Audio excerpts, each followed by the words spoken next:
দেখো, হাজব্যান্ড ওয়াইফের মধ্যে ঝগড়া হলে যে তিনটি কাজ কখনো করবে না, ভুল করেও করবে না। হাজব্যান্ড ওয়াইফের মধ্যে টুকটাক ঝগড়াঝাটি হয়েই থাকে, এটা প্রত্যেকটা সম্পর্কের মধ্যেই কিন্তু হয়। যে তিনটি কাজ কখনো করবে না, এক হচ্ছে যখন হাজব্যান্ড ওয়াইফের মধ্যে ঝগড়া হবে, একে অপরকে বাজে ভাষায় কখনো কথা বলবে না।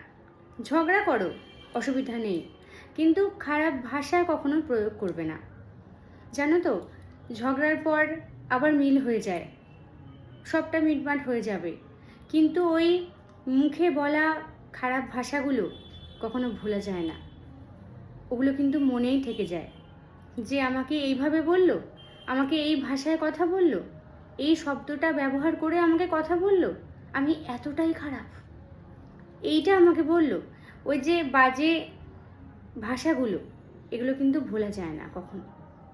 তাই ঝগড়া করো, কিন্তু খারাপ ভাষা কখনো ব্যবহার করবে না, এটা মাথায় রাখবে, কেমন?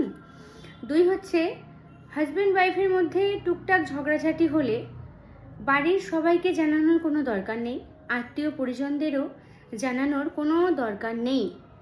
এতে করে কি হয় বলো তো, তুমি হয়তো রাগের মাথায় সবাইকে বলে দিলে যে জানো আমাকে ও এটা বলেছে, আমাকে ও এটা বলেছে।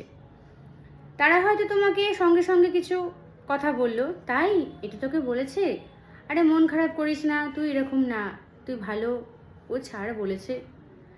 কিন্তু পরবর্তী সময়ে যখন তোমাদের দুজনের মধ্যে মিল হয়ে যাবে, তখন কিন্তু তারা তোমাকেই খোঁটা দিয়ে কথা বলবে, তোমাকেই খারাপ বলবে।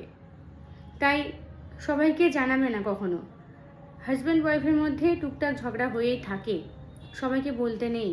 তবে হ্যাঁ, যদি অন্যরকম কোনো ব্যাপার থাকে, ধরো হাজব্যান্ড ওয়াইফের মধ্যে খুব গুরুতর একটা বিষয়ে ঝামেলা চলছে, তোমরা ভুলবশত খুব খারাপ সিদ্ধান্ত নিয়ে ফেলছো, তাহলে কিন্তু বাড়ির সবাইকে বলাটা অবশ্যই দরকার।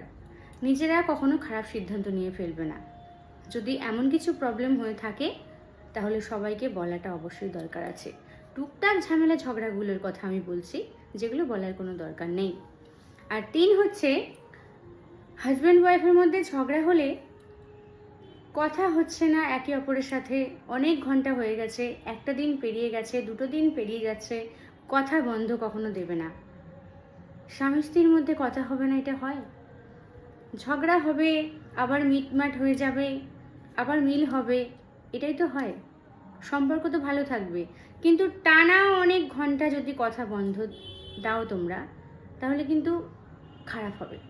তাই কথা বলো, ও আমার সাথে আগে কথা বলবে, তবে আমি কথা বলবো, এইটার একে অপরের মধ্যে চলতে থাকে, যে আমি আগে বলবো না, ও আগে কথা বলুক তারপর আমি বলবো।